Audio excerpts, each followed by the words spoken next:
Meanwhile, at the Hague summit, the NATO leaders pledged 5% of GDP on defense by 2035, including 3.5% for forces and 1.5% for infrastructure, an ironclad commitment to Article 5. Now, Russia, a notable change from previous commitments, tensions simmering between unity and diplomatic cautions. And we're going to talk about the relationship, okay, guys? We're going to talk about the relationship between Russia as well as Ukraine, because I think that's very important to understand.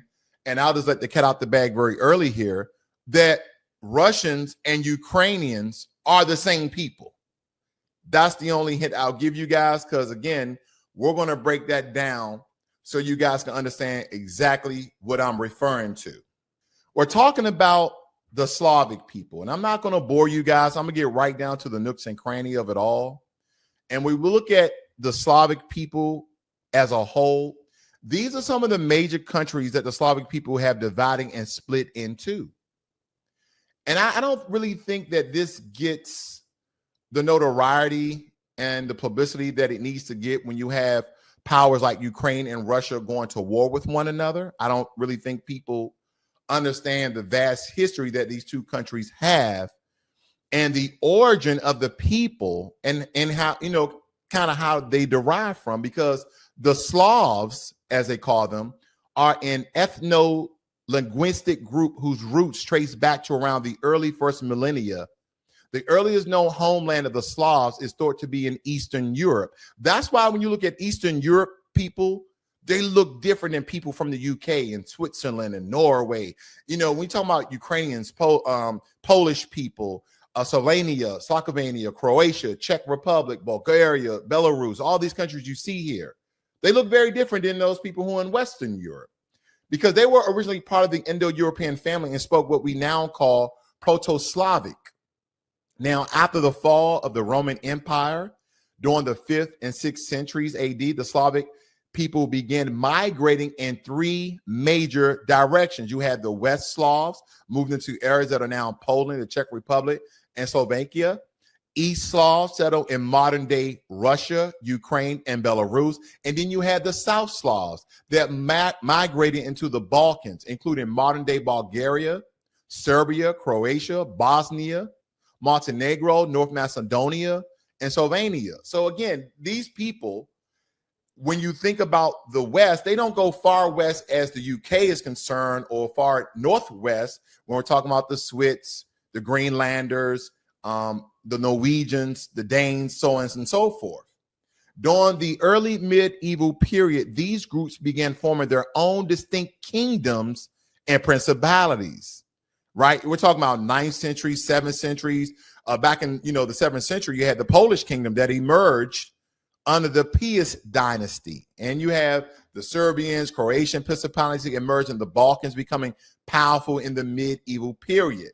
And when we talk about the religious and cultural divergence, the way how Christians kind of formed out of these different Slavic groups, because the Slavic peoples also contributed to their division.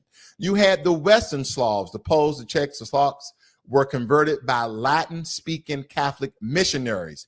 The Eastern Slavs, the Russians, the Ukrainians, and Belarusians, were converted by Greek-speaking Orthodox missionaries. And the South Slavs were split.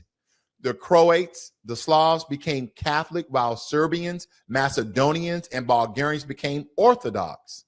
And then we really start getting to the invasions that kind of created certain empires between the 13th and 19th century. You have the Mongol invasion that was during the 13th century that devastated Rus, causing the fragmentation of the East Slavic lands, and Russia later re-emerged under Moscow leadership.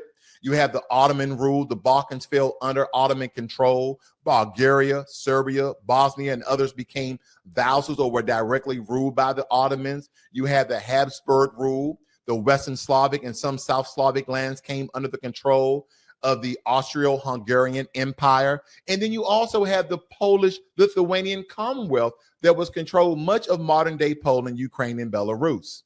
And last but not least, the Russian Empire, which expanded to include most East Slavic and some South Slavic territories. And we come to modern day nation states and splits between the 19th and 21st centuries. We have nationalism and independence because in the 19th century, national movements inspired the formation of independent Slavic nations. Serbia, 1878, Bulgaria, 1908. Montenegro broke from the Ottoman control. Poland regained independence in 1918. And after being partitioned for over a century, the Czechoslovakian and the Yugoslavian were created after World War I. And during the Soviet era of the 20th century, many Slavic nations were incorporated into or controlled by no other than the USSR. Ukraine, Belarus, and Russia were Soviet republics. Poland and Czechoslovakia and Bulgaria became satellite states. Again, the USSR, also known as the Soviet Union, Ukraine, Belarus, and Russia, and of course, some of those satellite states I just mentioned. Now, post-Soviet breakup and Balkan Wars, in 1991, the USSR dissolved, leading to independent nations like Russia, Ukraine, and Belarus. 1990, Yugoslavia dissolved into Slovenia, Croatia, Bosnia, North Macedonia, Montenegro, Serbia, and later Kosovo. There's been so many splits between this one group of people. Then you have modern Slavic countries today, the Western Slavs, Poland, Czech Republic, Slovenia, East Slavs, Russia, Ukraine, Belarus, South Slavs, Slovenia, Croatia, Bosnia, Herzegovina, Serbia, Montenegro, North Macedonia, Bulgaria. Each of these countries has its own distinct dialect, tradition, and cultural identities today, though they share deep linguistic and historical roots. Why is that? Because all of these people are the same. All of these people derive from one group of people called the Slavics. Just as well when you look at people that are from India, Pakistan, Bangladesh, they all derive from one group of people. So when I look at the Ukraine-Russian war, it's like a long lost brothers fighting against one another. That's why I think when we read stories about the tension between Russia and how they wasn't even brought up, you know, in a lot of these news stories when it comes to here, but no condemnation of Russia's war in Ukraine because of these are two brothers fighting. See, a little bit of history always provide context. So a lot of people who may not understand or know why these two countries are fighting is because Russia, for one point, did, in fact, historically had control of a Crimea, which is an island. Russia now controls Crimea again, but that was under Ukraine's rule.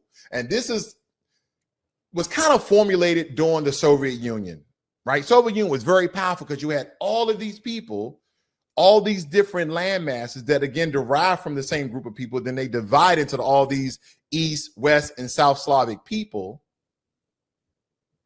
joining up together again to form one of the most powerful nations, the Soviet Union, similar to who? The United States of America.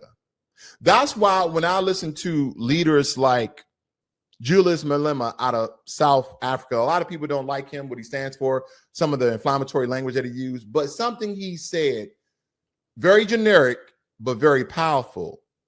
He basically stated, what if we had the United States of Africa? I want you guys to think about that. Africa would be very, very powerful with all of their resources combined together in a nation state and be very similar to the Soviet Union and or be very similar to the United States of America, where these presidents now become governor and you elect a new president that governs over Africa as a whole. Think about that. An entire continent unified. That'd be very powerful. But again, I just want to give you guys just a quick breakdown in history of the so-called Slavic people, okay? Their homeland and how they kind of went out in different origins there. I know that that graphic is kind of cut off, but I just want to show you how they were once one people that was formed together. It's kind of like your family. You know, you grow up in a household, it was 5 of us, it was 6 of us. And then people got older, people got more mature, people went off to college, they went to, you know, get careers. And then they started their own families. Same difference here. And of course, if you're new to BlackLogic, hit that subscribe and like button. But nonetheless, I thank you guys for joining me. You guys have a great and wonderful day. This is BlackLogic.